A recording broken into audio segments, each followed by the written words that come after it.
Mr. Murray, welcome to the April market update. And hey, the market is, I don't know, it was improving the last time we talked, and now last month wasn't as good as the previous month. Am I right or am I wrong? April started with a hiss and a roar, guys. We had a lot of conditional deals that overflowed from quite a busy, hectic March into April. And then towards the back end of April, it did tend to quieten down. But you've got to remember, guys, we had Easter, we had school holidays, we had Anzac weekend, April. I don't even know, it feels like it only had about 3 working days in the entire month. But hey, look, what we are seeing, guys, is, the sort of continuation of a flat market. Have we bottomed out in values? We believe we have. Would you still agree with that comment, Diego? Yes, I do.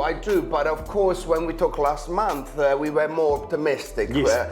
And I feel now that I still believe that we are at the bottom of the market, but after talking to a few brokers, to a few other good agents within the Auckland region, maybe prices are still going to drop a tiny bit. We're not talking 5%, but maybe a couple of percentage point more.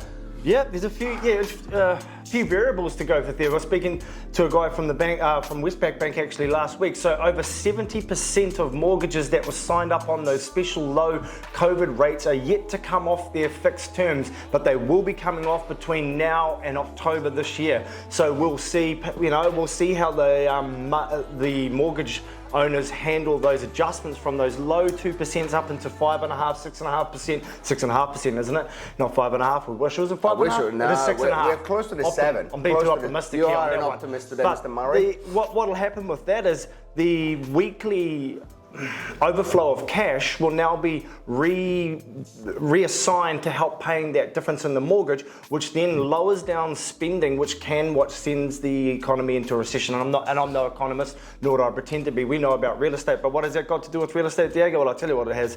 What it's going to do is force people into a position to where they may need to downgrade to manage those payments, and you can get a lot bang for your buck. So what might see a bit of a downgrade in properties, well, given the market has gone like this, you might actually end up trading into maybe a slightly smaller home, but actually saving a few $100K. So there is options to help navigate this tricky time ahead of us, which we do feel may be lasting the rest of the year.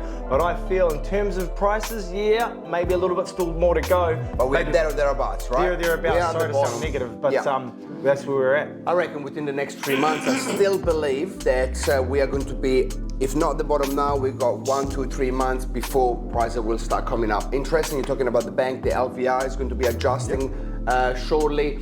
Interest rate for 2 years and 1 year. There was a bank yesterday, I can't remember if it was Westpac, our broker Nick told me that the interest rate for 1 and 2 years has actually gone down 0.1%, which is not much, but now you're looking at 4 and 5 years have been coming down for the last few months. 1, 2, and 3 years have started coming down as well. So the recipe is there for us to hit the bottom and start coming up. So it'll be interesting what we talk about in a month's time, but hopefully be a little bit more optimistic. Yeah, hey, and I've always heard, hey mate, the best time to buy was yesterday, guys. So hey, look, it's a great time to get into the market for your first home, second home, downgrading, upgrading, whatever it is. But we're here to help and hope to see you next month. Is that right? Call us anytime.